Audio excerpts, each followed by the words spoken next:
नमस्कार। मैं हूं डॉक्टर अन्नपूर्णा से और यह है कि PYQs of environment for Andhra Pradesh public service commission assistant environmental engineer part 13। इस सीरीज में पार्ट 1 to 12 मैं पहले बना चुकी हूं, जिसका लिंक इसी वीडियो के डिस्क्रिप्शन बॉक्स में आपको एक प्लेलिस्ट में मिलेगा।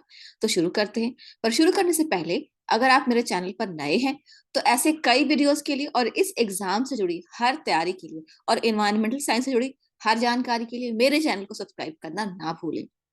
Question number 1. Perchlorination in water is done to 1.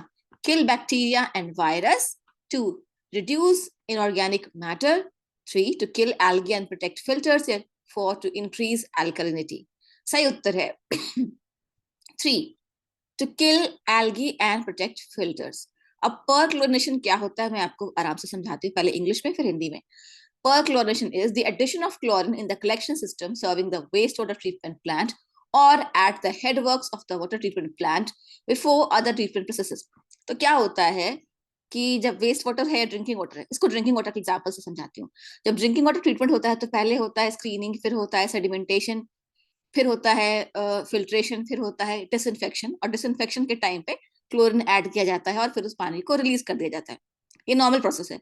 लेकिन कई बार जब आपको पता है कि उस वाटर में, जो ड्रिंकिंग वाटर का सोर्स है, उसमें अगर एल्गी का भरमार है, तो जब एल्गी आगे जाएगी ट्रीटमेंट प्लांट्स में तो सेडिमेंटेशन टैंक में भी और फिल्ट्रेशन में भी फिल्टर्स को क्लॉग कर देगी। तो उस एल्गी को किल करने के लिए, उस एल्गी को मारने के लिए वो वाटर के ट्रीटमेंट से पहले ही हम उसमें डिसइंफेक्शन कर देते हैं, क्लोरीन मिला देते हैं ताकि एल्गी मर जाए और आगे एल्गी पनपे नहीं, और वही वाटर जब फिल्टर्स के पास जाए तो फिल्टर क्लॉग नहीं हो, क्योंकि एल्गी जब पनप जाती है, फैल जाती है, तो फिर वो रेशा रेशा रेशा बना के पूरा एक मैट, एक चादर की तरह बना देती है, और उससे जो है पानी में एल्गी की लेयर बन जाती है और एल्गी फिल्टर्स को क्लॉग कर सकती है। तो इसलिए perchlorination is done before any other treatment process to kill the algae so that the algae does not grow too much and the algae does not clog the filters in the subsequent treatment processes. Okay, तो ये perchlorination है, and normal chlorination is done at the end of the treatment process. That's a different thing. Question 2. Chlorides in wastewater is 1. Toxic, 2. Biodegradable, 3. Non-biodegradable या 4. corrosive. Chloride जो होता है waste water में वो क्या टॉक्सिक होता है, बायोडिग्रेडेबल होता है, नॉन बायोडिग्रेडेबल होता है या क्रोसिव होता है? Chlorides are non biodegradable. ठीक है, बायोडिग्रेडेबल सिर्फ हाइड्रोकार्बन होते हैं क्योंकि वो कार्बन डाइऑक्साइड और H2O में टूट जाते हैं, पर क्लोराइड जो होता है वो नॉन बायोडिग्रेडेबल होता है। Question 3. Entamoeba histolytica is a 1. Bacteria, cyst of protozoa, 3. Virus या 4. Fungus. The correct option 2. Cyst of protozoa. अब सिस्ट क्या है? Cysts are typically resting, dormant, or resistant stages in the full life cycle of many protozoan species, sometimes playing a role in dispersal of the organism. Cyst का मतलब होता है hard outer covering, और ये एक stage है protozoal development में, और वो डोर्मेंट स्टेज होती है। ठीक है। Question 4. Activated sludge process is an activated sludge process is an 1. attached growth system, 2. anaerobic system, 3. suspended growth system या 4. chemical treatment system. तो एक्टिवेटेड स्लज प्रोसेस जो होता है वो केमिकल ट्रीटमेंट नहीं होता है, वो बायोलॉजिकल ट्रीटमेंट होता है, तो 4 तो नहीं होगा। एनारोबिक भी नहीं होता है, वो हाईली एरोबिक ट्रीटमेंट प्रोसेस होता है, ओपन एयर होता है, तो न 2 है ना 4 है। अब 1 अटैच ग्रोथ सिस्टम या 3 suspended growth system. In an activated sludge process the waste water is actually suspended, waste water and the microorganisms is actually suspended in an aeration tank. क्या होता है एक्टिवेटेड स्लज प्रोसेस में? Aeration tank होता है, उसमें जो waste water होता है और उसमें जो माइक्रोब्स होते हैं वो पानी में सस्पेंडेड रहते हैं, कोई अटैच ग्रोथ सिस्टम नहीं है। ठीक है, तो suspended growth system 3 is the correct option. Question number 5. Bacillus is a 1. Virus, 2. Bacteria, 3. Protozoa या 4. Medicinal drug. बैसिलस एक वायरस, एक बैक्टीरिया होता है। कॉकस बैसिलस ये तो बैक्टीरिया होता है ना, rod shape bacteria like lactobacillus. Question 6. Clay liners in land filling are provided 1. to strengthen the base, to construct bunds, 3. as a mix with solid waste या 4. to prevent leachate. Liners मतलब नीचे एक चादर बिछाई जाती है चटाई की तरह, लाइनिंग की जाती है।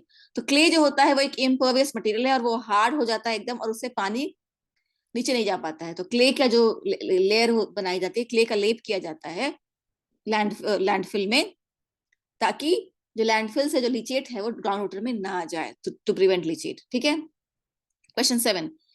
और ऊपर से जब लैंडफिल भर जाता है तो भरे हुए लैंडफिल के ऊपर भी क्ले की लेयर कर दी जाती है ताकि ऊपर से भी पानी नीचे ना जाए और बारिश के पानी लैंडफिल के अंदर ना जाए। Question 7, Langley's is a measure of 1 solar radiation, 2 rainfall intensity, 3 wind speed या 4 earthquake intensity। अब लैंगलीज क्या होता है? सोलर रेडिएशन का मेजर होता है कि रेनफॉल इंटेंसिटी का मेजर होता है कि विंड स्पीड का मेजर होता है कि अर्थक्वेक इंटेंसिटी का मेजर होता है? अर्थक्वेक की इंटेंसिटी तो हम रिक्टर में नापते हैं, विंड स्पीड की हम इंटेंसिटी किलोमीटर पर सेकेंड में नापते हैं, किलोमीटर पर आवर में नापते हैं। रेनफॉल इंटेंसिटी हम रेन गेज से नापते हैं। लैंगलीज जो होता है वो सोलर रेडिएशन का मेजर होता है। Answer is 1। और इसको थोड़ा और समझते हैं। The langley is a unit of heat transmission especially used to express the rate of solar radiation or insolation received by the earth। ठीक है।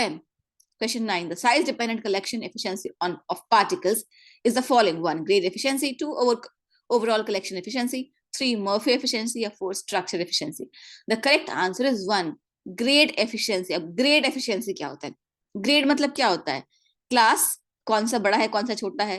तो साइज डिपेंडेंट जब होगा तो छोटा साइज बड़ा साइज उससे बड़ा साइज, तो साइज डिपेंडेंट कलेक्शन जब होगा तो ग्रेड एफिशिएंसी होगा। ठीक है, ये classes of size. Question 9, cyclone separators used in the following force use the following force to separate the particulates। अब साइक्लोन सेपरेटर्स कौन सा फोर्स इस्तेमाल करते हैं पार्टिकुलेट्स को अलग करने के लिए? 1 ग्रेविटी, 2 सेंट्रीफ्यूगल, 3 इलेक्ट्रोस्टैटिक या 4 इलेक्ट्रोमैग्नेटिक। साइक्लोन सेपरेटर जो है वो सेंट्रीफ्यूगल फोर्स पे काम करते हैं और centrifugal force is directed away from the centre of the circle. तो साइक्लोन सेपरेटर्स में क्या होता है कि जो स्टैक का एग्जॉस्ट है उसको वो एक एपरेटस में डाला जाता है जो कि साइक्लोन सेपरेटर होता है, और वो एयर घूमती है और एयर के घूमने से जो हेवियर पार्टिकल होते हैं वो अलग हो जाते हैं, वो साइक्लोन सेपरेटर के वॉल्स पर लगते हैं और नीचे हॉपर में नीचे गिर जाते हैं। तो सेंट्रीफ्यूगल फोर्स की वजह से जो हेवियर पार्टिकल्स होते हैं वो सेंटर से बाहर डायरेक्ट होते हैं, away from the centre of the circle. They fall on the walls of the cyclone separator and they fall down and are collected. That's how cyclone separators work. Cyclone separators के ऊपर मैंने एक अलग से video बनाया है detail में, जो अगर आपको समझना हो तो उसका लिंक भी इसी वीडियो के डिस्क्रिप्शन बॉक्स में आपको मिल जाएगा। और वो वीडियो है एक प्लेलिस्ट में जिसका नाम है detailed lectures of environmental sciences. Answer is 2। आखिरी सवाल, question number 10, in wet scrubbers the particle separation takes place on 1 fibres, 2 droplets of liquid, 3 filter media या 4 सरफेस। वेट स्क्रबर्स है मतलब पानी है, तो पार्टिकल सेपरेशन किस पे होगा? ड्रॉपलेट्स ऑफ लिक्विड पे। ठीक है, फाइबर्स तो ड्राई स्क्रबर्स पे होते हैं, फिल्टर मीडिया डिफरेंट है, सरफेस पे नहीं। ड्रॉपलेट्स ऑफ लिक्विड पानी के साथ वो जो पर्टिकुलेट मैटर है वो अलग हो जाता है, या फिर पानी के साथ वो जो गैस है, जैसे सल्फर डाइऑक्साइड के लिए वेट स्क्रबर का इस्तेमाल होता है, तो पानी के साथ सल्फर डाइऑक्साइड मिल जाता है और वो पानी के ड्रॉपलेट्स के साथ अलग हो जाता है, सेपरेट हो जाता है। तो answer is true. Wet scrubbers particle separation takes place on droplets of liquid. Okay, आज के लिए इतना ही। मिलती हूँ आपसे अगले प्रैक्टिस टेस्ट में। वीडियो पसंद आए तो गुरु दक्षिणा के तौर पे कम से कम 3 और दोस्तों को जरूर शेयर करें, और डिस्क्रिप्शन बॉक्स में और वीडियोस हैं आपके लिए, वो जरूर चेकआउट करें। All the best for your exams.